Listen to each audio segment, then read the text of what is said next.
गुरु और चेला मांस का टुकड़ा लेकर बहुत तेज दौड़ रहे होते हैं।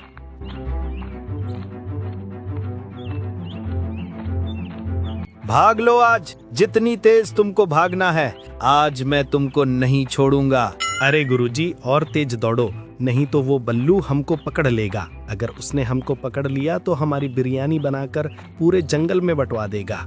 अरे तू मुझ में जोश बढ़ा रहा है या मुझे टेंशन देकर मेरी रफ्तार को कम कर रहा है? अब चेले, मुझसे जितनी तेज दौड़ा जा रहा है उतनी तेज तो मैं दौड़ ही रहा हूँ। अरे गुरुजी, आप जिस रफ्तार से दौड़ रहे हो उसको दौड़ना नहीं बल्कि चलना कहते हैं। इतनी रफ्तार से तो वो बल्लू हमको आराम से पकड़ लेगा। इतने दिनों से तुम दोनों मुझको मूर्ख बना रहे थे और मैं भी इतना पागल हो गया था तुम्हारी भक्ति में कि तुमको सचमुच भगवान मान बैठा था और तुमने मेरे जंगल वासियों के साथ धोखा किया। इसकी सजा तुम्हें तुमको देकर ही रहूंगा। और वो दोनों झाड़ियों में छुप गए।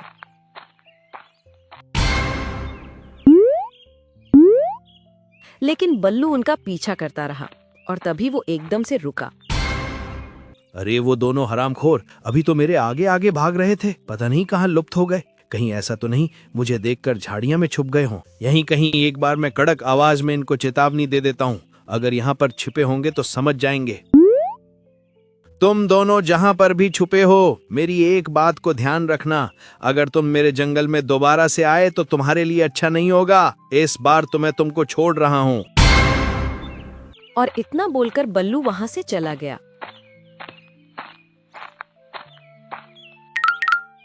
और बल्लू के जाते ही गुरु चेला झाड़ियों में से निकलकर एक गुप्त स्थान पर आ गए। अरे गुरुजी, आज तो बाल बाल बच गए, वरना वो घमंडी भालू हमको जान से मार देता। हाँ, तुम कह तो ठीक रहे हो, लेकिन हर बार हमारी किस्मत खराब नहीं होगी। इस बार हमारा भांडा फूट गया, लेकिन हर बार हम ऐसा नहीं होने देंगे। लेकिन गुरुजी, वो भांडा तो आपकी ही वजह से फूटा था। मैंने आपको मना किया था कि बकरी को शिकार मत बनाओ। पेड़ पर बैठा बंदर देख रहा है और तुमको लगा कि वो बंदर सो रहा है और फिर भी तुमने उसको शिकार बना लिया। बल्लू के जंगल में अच्छी दावत मिल रही थी, तुमने सारे किए कराए पर पानी फेर दिया। कोई बात नहीं है, इस पृथ्वी पर एक ही जंगल थोड़ी है। हम दूसरा जंगल देख लेंगे और वहाँ पर भी हम जानवरों को ऐसी मूर्ख बनाएंगे। हाँ गुरुजी, ये बात तो है।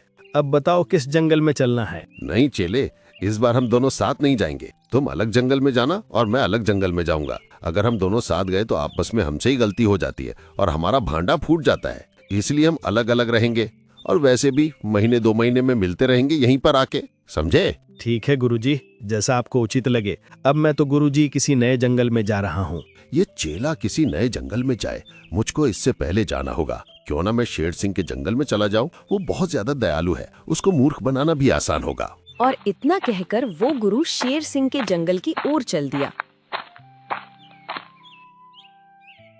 उधर चेला सोच विचार कर रहा था।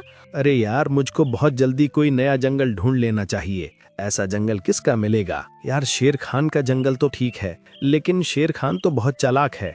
वो तो साधु संतों के मामले में नहीं पड़ता और ना ही इन पर विश्वास रखता है। वो तो आंखों देखी और कानों सुनी पर ही विश्वास रखता है। अरे हाँ, शेर सिंह का जंगल है। वो बहुत ही ज्यादा धार्मिक और साधु संतों पर विश्वास रखता है और वो ज्योतिषियों को बहुत ज्यादा महत्व देता है। उसको मूर्ख बनाना आसान होगा। उसी के जंगल में चलता हूँ। और गुरुजी शेर सिंह के जंगल में पहुंच गए। अरे कौन हो तुम और हमारे जंगल में कैसे घुस रहे हो? क्या तुमको पता नहीं है हमारे जंगल में अजनबियों का आना सख्त मना है? अरे मूर्ख, तुमको मैं अजनबी दिखता हूँ? मैं ऐसा वैसा बाबा नहीं हूँ, बल्कि मुझको बहुत सारी सिद्धियां प्राप्त है। मैं हिमालय के जंगलों से लौटा हूँ। वहाँ मैंने कठोर तपस्या की थी और मैं तुम्हारी जंगल में इसलिए आया हूँ क्योंकि तुम्हारे जंगल में भविष्य में संकट आने वाला है और मैं संकट को टालने के लिए आया हूँ। जाओ, जाकर कह दो अपने राजा से, अगर वो अपनी मृत्यु से बचना चाहता है तो मेरे पास आए। मैं उनको एक उपाय बता दूंगा, अन्यथा इस पूर्णिमा को तुम्हारा राजा की मृत्यु हो जाएगी। और गुरुजी की बात से गजराज काफी डर गया और वो दौड़ता हुआ अपने राजा शेर सिंह के पास पहुंचा। अरे गजराज, आप इतनी जल्दी में कहाँ से आ रहे हो? आपकी हालत को देखकर तो हमको ऐसा प्रतीत होता है जैसे कोई गंभीर समाचार लेकर आए हो। हाँ महाराज, समाचार तो गंभीर ही है। हमारे जंगल में एक सिद्ध चमत्कारी बाबा आए हैं जो कह रहे हैं कि वो हिमालय से तपस्या करके लौटे हैं। ये तो बहुत ही खुशी की बात है कि कोई सिद्ध जानवर हिमालय से तपस्या करके सीधा हमारे जंगल में आया है। इससे अच्छी खबर और क्या हो सकती है? लेकिन तुम्हारी हालत एक सिद्ध जानवर के आने पर इतनी गंभीर कैसे हो सकती है? महाराज, मेरी हालत उस सिद्ध बाबा के आने पर नहीं है, बल्कि उसके द्वारा की हुई भविष्यवाणी से है। महामंत्री, ऐसी क्या भविष्यवाणी कर दी उन्होंने जिससे तुम्हारी हालत गंभीर हो गई? महाराज, उस चमत्कारी बाबा ने कहा था कि आपकी कुंडली में मृत्यु का दोष बन रहा है। आप आने वाली पूर्णिमा की रात को मर जाओगे। हमको भी बताओ, क्या कहा तुमने? हमारी कुंडली में मृत्यु का दोष? हम तुरंत उस चमत्कारी बाबा से मिलना चाहते हैं। उनका पता बताओ, वो किस दिशा में है और कहाँ पर हैं? और राजा घबराए हुए हालत में चमत्कारी बाबा के पास पहुंचा। तपस्वी बाबा को जंगल के महाराज का प्रणाम।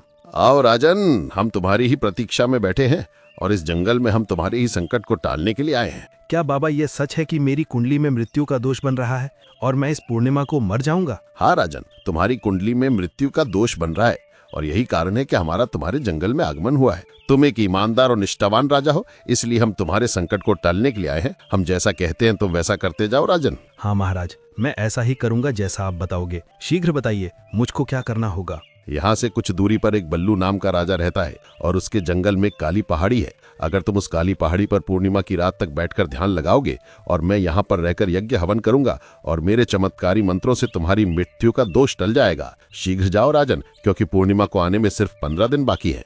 आपकी ये बात तो ठीक है महाराज, लेकिन मेरे राजपाट को कौन चलाएगा? 15 दिनों तक अगर राजा नहीं रहेगा तो इससे जंगल का अनुशासन बिगड़ जाएगा। वो सब तुम हम पर छोड़ दो। बस तुम अपने जंगल के महामंत्री से कह दो कि जंगल तो हम संभालेंगे और हमको जिस चीज की आवश्यकता हो उसको पूरा किया जाए। ठीक है महाराज, मैं अपने महामंत्री से कह दूंगा। आप निश्चिंत होकर इस जंगल का राज चलाओ। आपको जिस चीज की भी आवश्यकता होगी, हमारा महामंत्री है, उसकी पूर्ति करेगा। और शेर सिंह अपने महामंत्री के पास गया। देखो महामंत्री, गुरुजी ने हमारी कुंडली में जो मृत्यु का दोष बताया, उसको खत्म करने के लिए हमको 15 दिन तक पास वाले जंगल की काली पहाड़ी पर जाने को कहा है। हम वहां पर जा रहे हैं और हमारे इस राज को गुरुजी संभालेंगे। उनको किसी भी चीज की आवश्यकता पड़े तो उनको पूरी कर देना। उनके हर हुक्म को हमारा आदेश मानना। ऐसा बोलकर शेर सिंह वहां से चला गया। गुरुजी, चलिए, राजगद्दी आपका इंतजार कर रही है। हाँ चलो महामंत्री, चलते हैं। हमको बहुत तेज भूख लग रही है। हमारे लिए खाने का बंदोबस्त करो। और हाँ, हम खाने में सिर्फ बकरे का ही मांस खाते हैं। महाराज तो काली पहाड़ी पर चले गए हैं। आप फिक्र मत करो गुरुजी। महाराज ने कहा है आपको किसी भी चीज की कमी ना होने दूंगा। आप चलो तो सही। आपके लिए तो हम अपने जंगल के सारे बकरों को कटवा सकते हैं। चलो। और गुरुजी तो बकरे की दावत खाने लगे।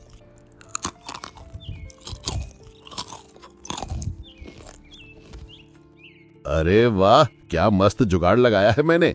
मुझको तो बैठे बैठे ही ताजा ताजा बकरा मिल रहा है और ऊपर से राजगद्दी भी मिली है। मुंह से जो निकल जाए तुरंत हाजिर होता है। क्या जिंदगी है मेरी। अब तो ना जाने मेरा चेला क्या कर रहा होगा। हाँ, पता नहीं किस हाल में होगा। अरे यार, कई जंगलों में घूम लिया लेकिन कहीं पर भी जुगाड़ नहीं बैठा। लगता है मुझको अब किसी नए जंगल में जाना चाहिए। गुरुजी तो पता नहीं कहाँ गए हैं। शायद वो भी भटक रहे होंगे मेरी तरह ही। और वो भी शेर सिंह के जंगल में आ जाता है। अरे कौन हो तुम और इस जंगल में क्या कर रहे हो? तुम तो इस जंगल के रहने वाले नहीं हो। हाँ, मैं इस जंगल का रहने वाला नहीं हूँ और मैं उसी जंगल में जाता हूँ जिस जंगल में मुझको संकट दिखाई देता है। और इस जंगल पर मुझको संकट दिखाई दे रहा है। मैं इसी को दूर करने के लिए आया हूँ। आपने बिल्कुल ठीक कहा महाराज। हमारे जंगल में संकट तो है। मैं जाकर अपने जंगल के जानवरों और महाराज को बताता हूँ। इससे पहले हमारे लिए खाने का प्रबंध करो। जी महाराज, मैं अभी किसी को आपके लिए भोजन लेकर भेजता हूँ। और गजराज गुरुजी के पास जाता है।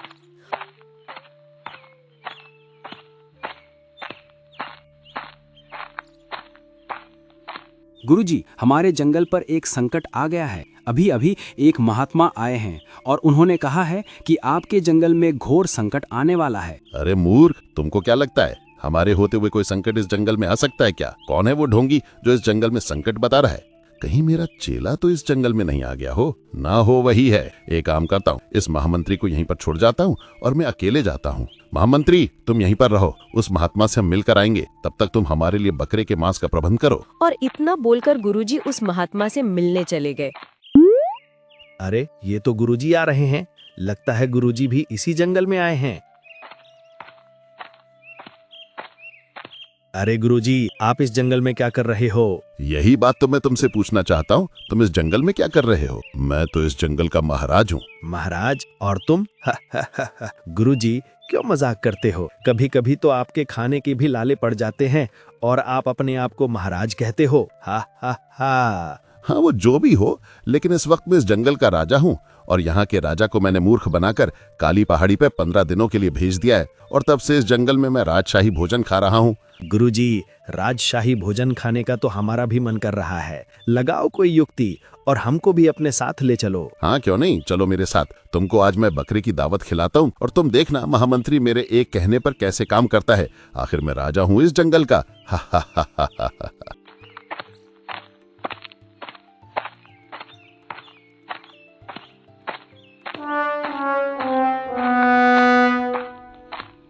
अरे महामंत्री, ये हमारे परम मित्र हैं। जब हम हिमालय पर तपस्या कर रहे थे तो ये हमारे साथ ही एक गुरु से शिक्षा लेते थे, इसलिए हमारे गुरु भाई भी हैं। इन्होंने ठीक कहा, इस जंगल में संकट है और हम दोनों मिलकर अब उस संकट को खत्म कर देंगे। तुम हमारे गुरु भाई के लिए भोजन का प्रबंध करो और हाँ, ये भी भोजन में बकरे ही खाते हैं।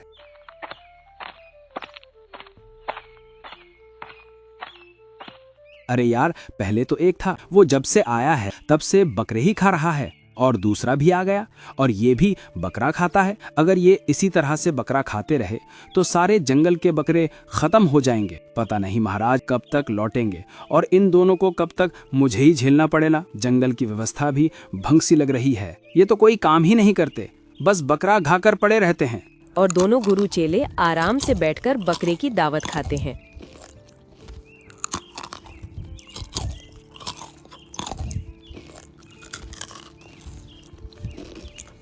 अरे चेले, मैं तो ऐसा ही भोजन कर रहा हूँ 10 दिनों से, बहुत ही आनंद मिल रहा है।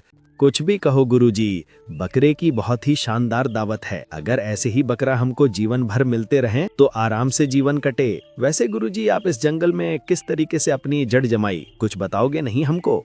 आखिर हम आपके चेले हैं। अरे चेले, मैं तो ऐसा ही भोजन कर रहा हूँ 10 दिनों से, बहुत ही आनंद मिल रहा है। मैंने यहाँ के महाराज को झूठ बोला कि उसकी कुंडली में मृत्यु का दोष है, तो यहाँ का राजा डर गया और उसने मुझको इसका उपाय पूछा बिना सवाल किए और मैंने उसको 15 दिनों के लिए काली पहाड़ी पर भेज दिया और तब से मैं यहाँ पर दावत मार रहा हूँ। लेकिन गुरुजी, तब वो राजा काली पहाड़ी से लौटेगा, तब हम क्या करेंगे? तब हम उस पर एक और नया संकट डाल देंगे, फिर उसके लिए उसको महीने भर तक बाहर कर देंगे और फिर जंगल की व्यवस्था संभाल लेंगे। पर गुरुजी, मुझको नहीं लगता हम अपने इस प्लान में कामयाब हो पाएंगे। कोई बात नहीं है, कामयाब नहीं होंगे तो फिर भाग जाएंगे। तब तक यहाँ पर है, तब तक बकरे की दावत का लुत्फ उठाओ।